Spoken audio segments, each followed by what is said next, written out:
Hello, all you freedom-loving people. Welcome to another episode of Front Page. I'm your host, Scott Cameron Goulet. It's very unfortunate that the Fifth Circuit Court has struck down the ban on vaccine mandates for healthcare workers. Now, half the states are subject to the White House's vaccine order, but the legal battle is not over yet. While the Omicron variant seems to cause less severe symptoms, it clearly poses a challenge to current vaccination measures. Cornell University, which is almost entirely vaccinated, has shut down its campus because of spiking cases. But we do have some good news. NASA has made history. For the first time ever, a human spacecraft has touched the sun. Okay, let's get into it. The Fifth Circuit Court of Appeals on Wednesday reversed the ban on the COVID-19 vaccine mandate for healthcare workers. The emergency rule will take effect in 26 states. Two judges blocked the mandate last month. The first ruling applied to only 10 states. The second ruling, by District Judge Terry Doughty, extended the preliminary injunction to the entire country.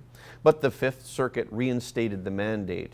While 14 states from Doughty's order and 10 states from the first ruling will continue to hold the mandate, the rest of the country's healthcare workers will be required to take the vaccine. The Fifth Circuit said Doughty's order lacked a constitutional uniformity principle seen in other cases. It reads, patchwork rulings would undermine an injunction limited to certain jurisdictions. Judges Leslie Southwich, a George W. Bush nominee, James Graves Jr., an Obama nominee, and Greg Costa, another Obama nominee, made the ruling. The deadline for meeting the mandate is January 4th, 2022. However, this issue will likely end up in the Supreme Court. Just a few days before the end of the semester, Cornell University is shutting down its campus because of a recent surge in COVID-19 cases. 97% of the overall population on the Ithaca, New York campus has been fully vaccinated. Cornell President Martha E. Pollack said that the university has continued to identify the rapid spread of COVID-19 among students. As of December 12th, there are 469 active student cases, including 214 newly confirmed positives. Cornell is now moving to alert level red, which indicates high risk for the first time since the early days of the pandemic. The university has suspended all classes and all final exams will move online. The Omicron variant has spread rapidly to 32 states. The CDC reported on December 10th that of the 43 Omicron cases, 34 were fully vaccinated, which is 79% of the total cases.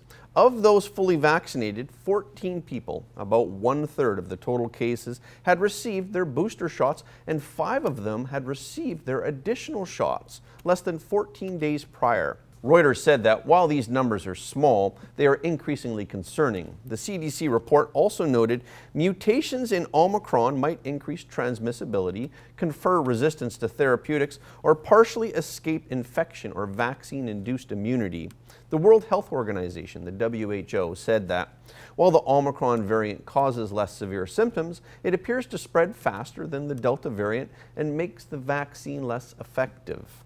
Last week, Pfizer said, while 2 doses of the vaccine may not be strong enough to protect against Omicron, lab tests show that their booster shots will increase that protection.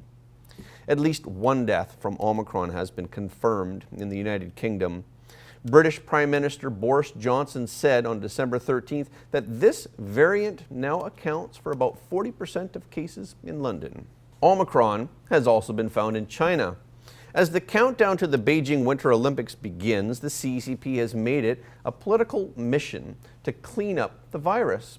The Chinese government has adopted extremely strict, if not inhumane, quarantine measures. It requires travelers arriving from outside China to be quarantined for at least 14 days or even 28 days. Despite this, the Omicron variant made its way into China. The first case was reported on December 9th in Tianjin, which is less than an hour's drive from Beijing.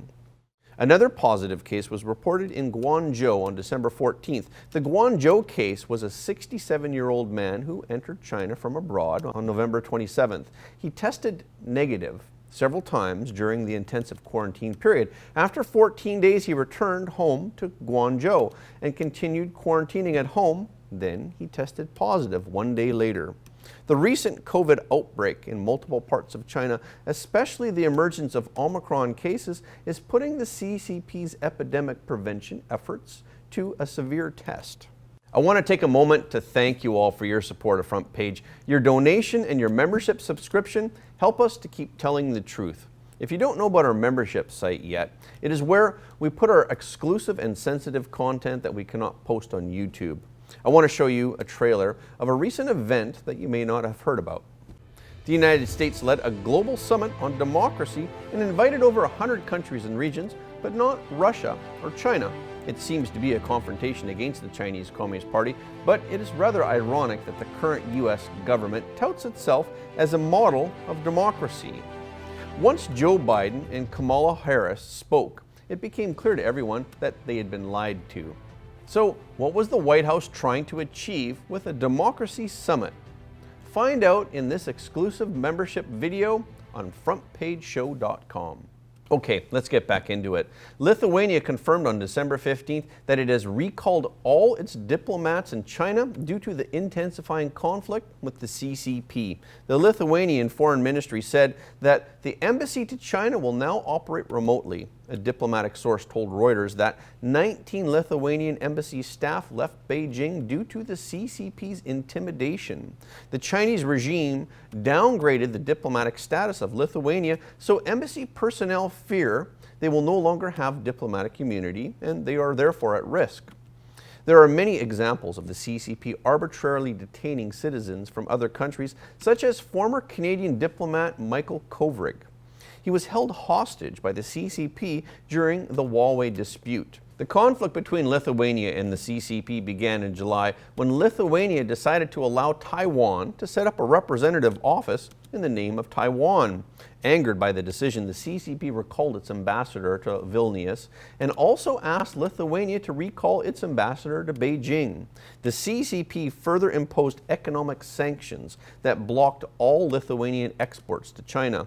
The regime is also coercing companies from other countries not to do business with Lithuania. In early December, the European Union sent a strong signal to the CCP. EU Foreign Policy Chief Josep Borrell announced that the bloc will fight against any form of political, economic pressure and coercion if they are directed against any member state.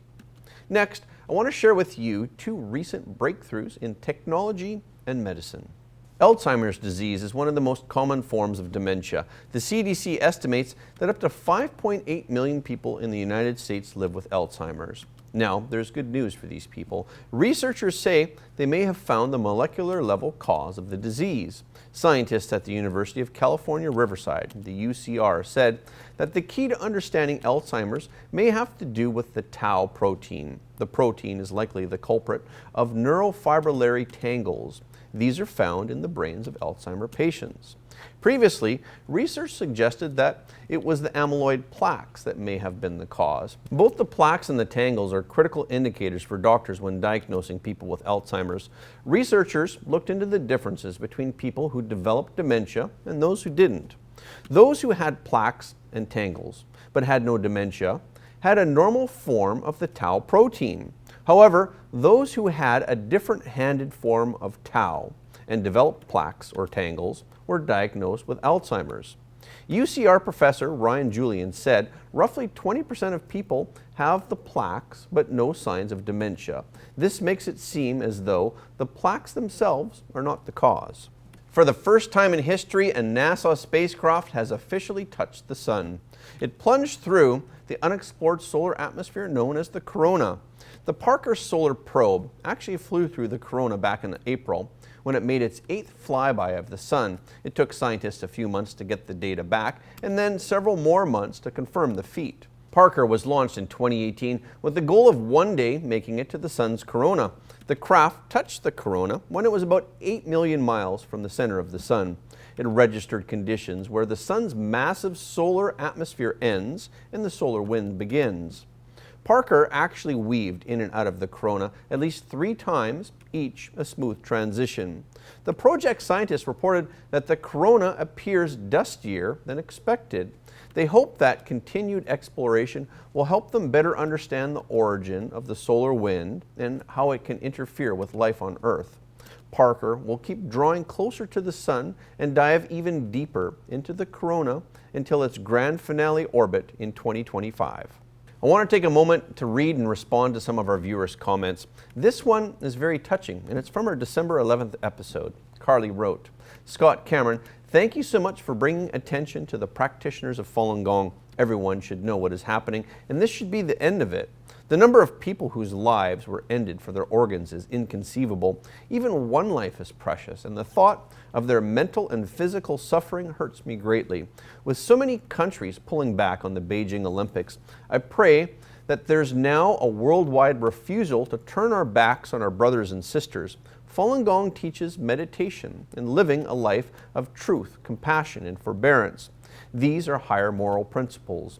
If one were told they would have to sacrifice their dog in order to gain an organ to save their lives, almost everyone would say no. These are human beings. Thank you and Front Page for bringing this to everyone's awareness." As always, Carly, you are right on point.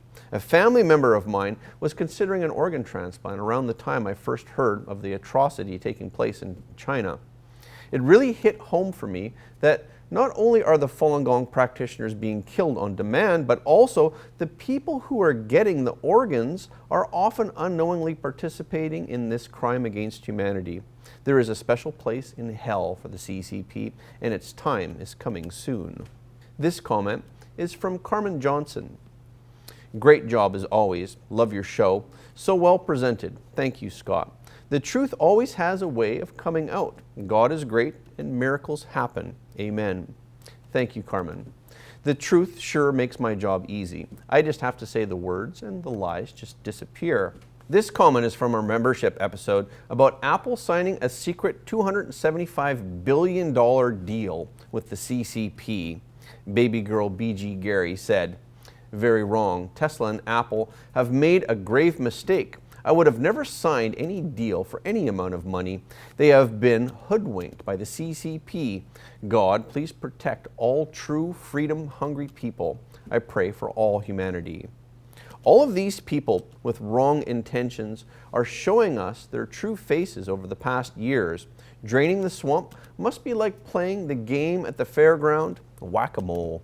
I do read all of your comments, so please let us know what you think of the episode. I'd love to give you a shout out on our show. Okay, this is our show for today.